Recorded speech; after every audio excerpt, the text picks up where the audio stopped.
게리 스몰리가 지은 아내가 바라는 남편이라는 책에서 보면 존경의 법칙을 소개하고 있습니다.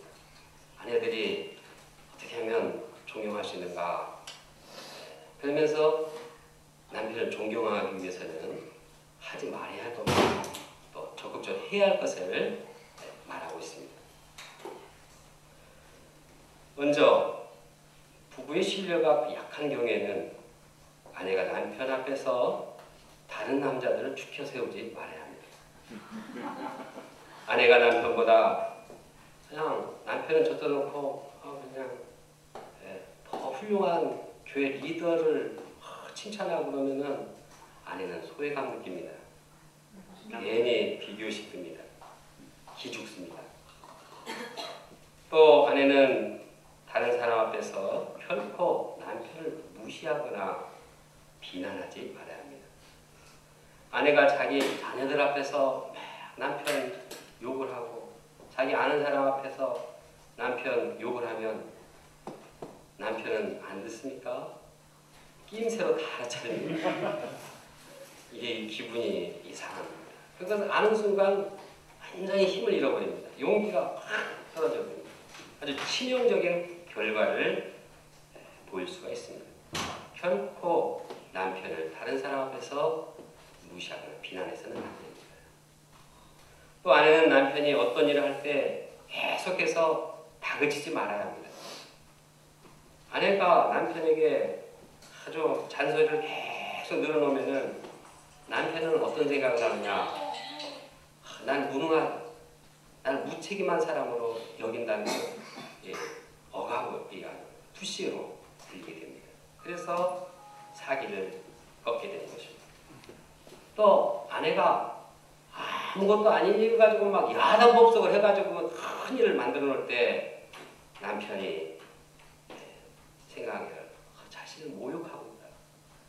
나의 능력, 나의 언행에 대해서 모욕하고 있다. 이렇게 느낌을 갖게 됩니다. 또 아내는 남편이 자신의 행동에 대해서 좀 이렇게 해명할 때 의심을 갖지 말아야 합니다. 남편이 이렇게 내가 이래서 이렇게 됐다. 정말이에요? 아닌 것 같은데? 맞아요? 뭐 이렇게 얘기하면 남편은 또 힘을 잃어버립니다. 아내는 남편에게 불평을 늘어놓지 말아야 합니다. 왜 이렇게 해야 되는데 왜 안 해주시는 거예요? 저거 좀 해달라는데 왜 안 해주시는 거예요? 남편은 심히 지치게 하는 일입니다. 아내는 자신의 이해관계 수준을 남편에게 요구하지 말아야 합니다. 여자는 좀 민감합니다. 빠릅니다. 근데 남자는 좀 늦습니다. 이렇게 해야 되는 거 아니에요. 이렇게 해야지 당연한 거 아니에요. 마땅히 이런 것에 대해서 주의를 기울이는 거 아니에요. 그렇게 말할 때 남편의 사기가 저하됩니다. 아내가 남편을 잘 내조할 수 있는 최상의 방법은 남편을 있는 그대로 받아들이는 것입니다. 그리고 그를 존경하는 것입니다. 남편이 존경을 받으면서 자신의 본분을 최선을 다해서 다하도록 환경을 이해해 주는 것입니다. 이 책의 저자는 남편에 대한 존경을 표시하는 방법을 적극적으로 어떤 것이 존경을 표시하는 방법인가를 또 소개하고 있습니다. 먼저 적절한 때 남편의 조언이나 의견을 구할 수 있어야 됩니다. 가구를 구입하거나 식사를 주문할 때나 이럴 때 책을 살 때나 어떤 게 좋겠습니까? 당신이 좋아하는 김치찌개를 시킬까요? 아니면 생선구이를 시킬까요? 이렇게 물어보는 것도 좋은 일입니다.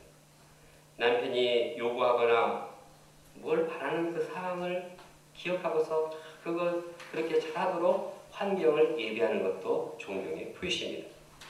예를 들어서 남편이 아내에게 오늘 저녁에 좀 소감 좀 써볼까? 그러면은 밤에 이렇게 소감을 잘 쓸 수 있도록 조용히 이렇게 애들 있으면 저쪽 방에 가서 놀고 소감을 쓰도록 도와주는 것입니다. 또 기회 있을 때마다 다른 사람 앞에서 남편의 장점을 칭찬해 주는 것입니다. 남편은 약점도 있지만 또 잘 보면은 얼마나 칭찬할 구석이 많습니까? 예를 들어서 틈날 때마다 자녀들에게 아버지의 참 좋은 점, 장점들을 이렇게 칭찬을 해줘야 합니다. 그러면은 남편은 그거 알고 얼마나 힘이 됩니까? 또 아내는 남편이 직장 생활에서 하는 일을 잘 이해해줘야 합니다. 직장에서 스트레스 받는데 집에까지 와서도 무시당하면 남편은 어디로 갑니까? 이 직장에서 그 무슨 일을 했고 그것이 얼마나 의미가 있고 가치가 있고 이렇게 힘을 주게 될 것입니다. 또 남편이 하는 말에 아내가 즉각적으로 부정적인 반응을 보이지 않도록 주의해야 합니다. 남편이 이야기하면 충분히 이야기할 때까지 기다리고 또 그 말에 대해서 생각해보는 자세가 있어야 합니다. 또 남편의 말이나 행동에 대해서 내가 이해하고 있으면 즉각적으로 내가 이해한다는 것을 나타내야 할 것입니다. 남편의 기분을 상하게 했을 경우에는 아내는 진심으로 남편의 용서를 구해야 합니다. 내가 잘못했어요. 저를 용서해 주시겠어요? 이렇게 그냥 분명하고 정확하게 화끈하게 얘기를 해야 됩니다. 껄쩍지근하게 형식적으로 용서를 구하는 것은 삼가야 합니다. 예를 들어 용서를 해도 제가 잘못한 것이라면 미안해요. 당신의 마음을 상하게 하지 않았기를 바라요.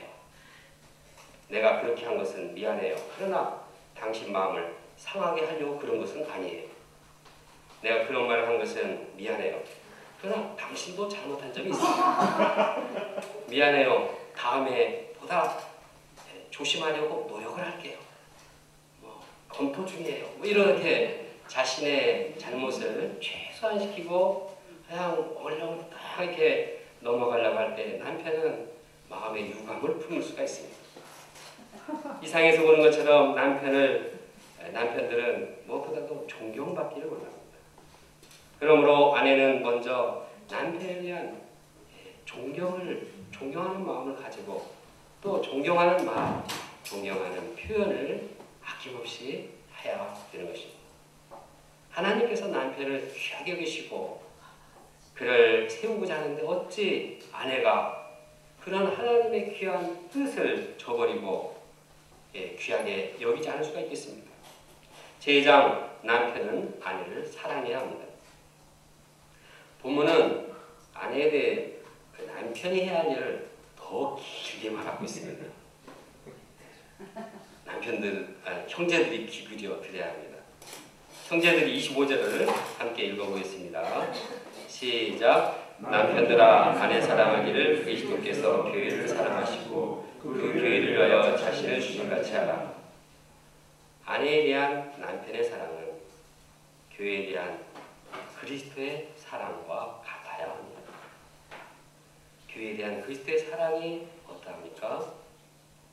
그리스도께서는 교회를 위해서 자신을 한없이 겸손하게 낮추시고 희생하시고 섬기셨습니다. 교회가 아무리 연약하고 초라하고 더럽고 지저분해도 예수 그리스도께서는 교회를 정죄하고 판단하지 않으셨습니다. 오히려 그리스도께서는 자기를 희생해서 그 연약한 점을 강하게 하고 더러운 점을 깨끗게 하고자 자신의 생명까지 아낌없이 드렸습니다. 이 사랑은 아가페의 사랑입니다. 이것은 상대방이 잘못을 했건 또 못났건 또 죄를 범했건 그냥 무조건적으로 사랑하는 것입니다. 이처럼 아내에 대한 남편의 사랑은 무조건적으로 희생적으로 그냥 아껴주고 사랑해주고 깨끗게 거룩하게 하게 사랑하는 것입니다. 26절 27절은 그리스도께서 자신을 내어주시기까지 교회를 사랑하신 그 목적이 무엇인가를 말하고 있습니다. 남편들도 아내를 그러한 목적으로 그런 방향으로 사랑하는 것입니다. 그리스도께서 교회를 사랑하는 목적은 교회를 물로 씻어서 말씀으로 깨끗게 하여 거룩하게 하기 위해서입니다.